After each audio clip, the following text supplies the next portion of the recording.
کابل میشتي د امر بالمعروف وزارت له کړنو څخه مننه کوي او زیاتوي چې شتون یې د ټولنې له مهمو اړتیاوو څخه دی.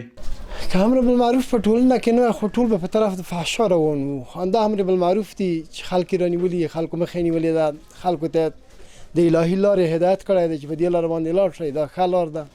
دغه راز د پلازمېنې کابل د روغتونونو مسؤلین ادعا کوي چې د وزارت لوري ټاکل شوي قوانین یې په پوره توګه پلي کړي چې په دې سره په یادو ځایونو کې د منکراتو مخه نیول شوي.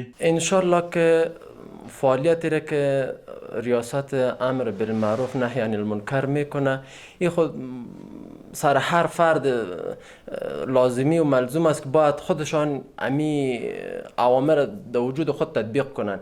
از روزی که امارت اسلامی آمده و امی پروسه را برای انداخته انشالله که سطح بسیار مسائل پایین آمده و سطح بسیار مسائل بالا رفته. مسائلی که مربوط به شریعت اسلام میشه بسیار سطحش بالا رفته و ما از این خوش هستیم. اولش ما در کلینیک خودی را تطبیق کردیم.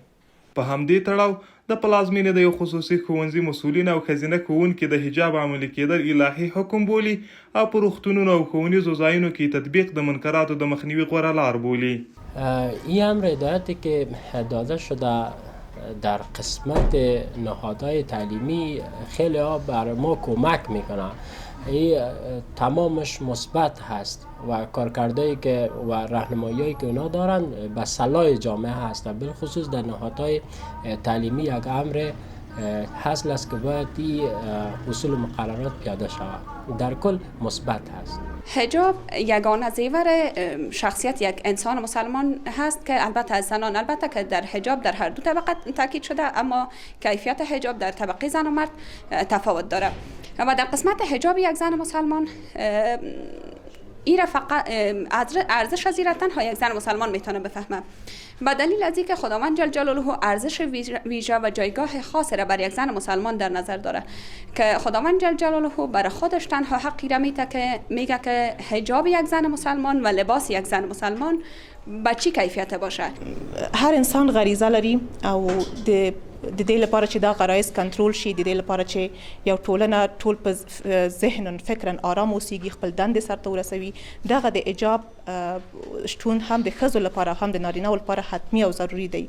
او موږ د امارت اسلامي د امر بالمعروف له دې کارکرد نه ډېر زیات خوشحاله یو چې په دې زمینه کې ډېر زیات ښه اقدامات کړي دي او ښه کارکردونه یې ترسره کړي دي. بلخوا د یاد وزارت محتسبین ادعا کوي چې په ټولنه کې د ډېری منکراتو مخه نیولي او د سیمې له ځای اوسېدونکو مننه کوي چې د وزارت له لوري د منکراتو د مخنیوي په موخه ټاکل شوي قوانین په اسانۍ سره پلي کوي.